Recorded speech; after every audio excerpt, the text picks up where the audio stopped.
3920 réalisé dans des conditions particulières en raison d'un mouvement de grève à France Télévisions. On commence avec ce dramatique accident près de Besançon. Il est 21 h hier soir. Cette voiture tombée dans le Doubs est ramenée le long de la berge par ses engins de levage. Dans le véhicule, une femme de 34 ans décédée. Quelques heures plus tôt, vers 17 h, la voiture quittait la route entre Havane-Avenay et Rancenay. Un témoin a alerté les pompiers, nous raconte la maire de la commune. Une personne témoin indirecte, parce qu'elle suivait cette voiture, a vu quitter cette voiture sur la route et tomber dans le Doubs, à pic, semble-t-il, sans pouvoir identifier la nature du véhicule. Un important dispositif est déployé, 10 gendarmes, 30 pompiers dont 10 plongeurs. Le véhicule, immatriculé dans le Doubs, est rapidement localisé, notamment grâce à ses phares allumés. Mais son évacuation est longue et particulièrement délicate. Une opération très difficile due aux conditions météorologiques avec la pluie ici, la pluie plus haut qui entraîne la fonte des neiges et une montée très rapide du Doubs. Donc les opérations ont dû nécessiter beaucoup de plongeurs et des difficultés particulières pour que tout le monde soit en sécurité.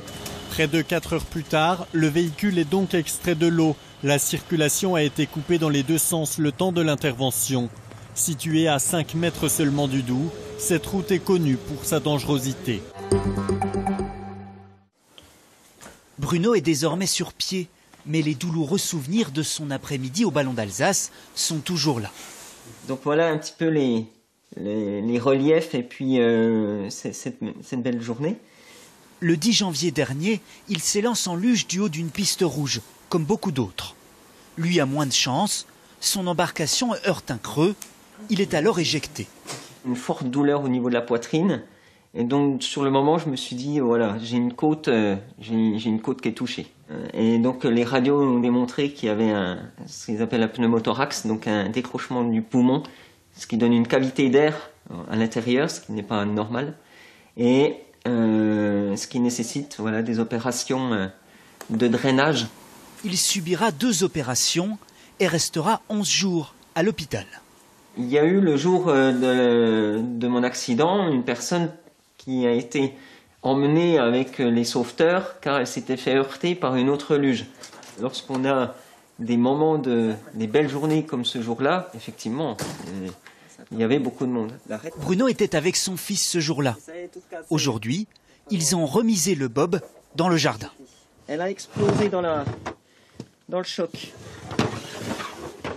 Moi, je ne suis pas prêt d'en réutiliser une tout de suite. Donc, toi, tu feras attention. Hein. Le même jour, dans le Haut-Rhin, une jeune Belfortaine perdait la vie en luge. Avec l'arrêt des remontées mécaniques, plus de ski sur les pistes, mais beaucoup d'autres engins de glisse. Avec l'affluence de ces derniers jours, la prudence est plus que jamais de rigueur. Un lieu tout indiqué pour respecter les distances sociales imposées par le gouvernement. Exactement ce qu'il faut pour ce petit groupe d'une dizaine de personnes, heureuses de pouvoir pratiquer une activité physique régulière et encadrée par un entraîneur professionnel. Une exception pour Julien, ce moniteur auto-entrepreneur, presque entièrement privé de son métier depuis bientôt 1 an. Et on récupère entre-temps. On n'a pas du tout de travail, toutes les assos sont quasiment arrêtées à demander puisque les mairies n'ordonnent pas les salles pour la plupart. Et puis qu'il y a couvre-feu qui fait que les marches nordiques qui étaient à 19 h, on ne peut pas les faire. Donc du coup, pour l'instant, c'est 3 heures d'activité par semaine et ça risque de tomber à 0 la semaine prochaine, quoi. La crainte d'un nouveau confinement qui empêcherait même cette seule petite possibilité d'activité encore permise pour ces professionnels. Une situation désespérée pour cet autre entrepreneur qui avait tout misé sur la création de sa propre entreprise. Robin, qui se trouve privé de tout revenu depuis plusieurs mois. J'ai ouvert mon entreprise, donc j'ai fait une demande à l'URSSAF début octobre pour l'ouvrir au 1er novembre. Et entre-temps, on a annoncé le confinement. Donc j'avais eu l'ARS de Pôle emploi où on m'a versé 5 000 € pour m'aider au lancement, au démarrage, à l'investissement et investir pour l'entreprise. Notamment, je devais acheter un bus, du matériel. Aujourd'hui, je vis sur ces 5 000 €, je dois les emmener au mois de mai. L'incompréhension surtout pour ces passionnés de sport santé, contraints d'accueillir des groupes limités à 5 personnes seulement, même dans ces conditions de plein air. Une contrainte inexplicable selon eux et qui empêche toute rentabilité économique de leur activité. Je ne comprends pas parce qu'on dépend du ministère de l'Éducation nationale, de la Jeunesse et des Sports. Et avec le club et la SPTT, on a le droit d'avoir 20-30 gamins autour d'une piste en extérieur. Dans un cadre scolaire, on a le droit. Et nous, avec nos entreprises, on a le droit à rien, on peut rien faire.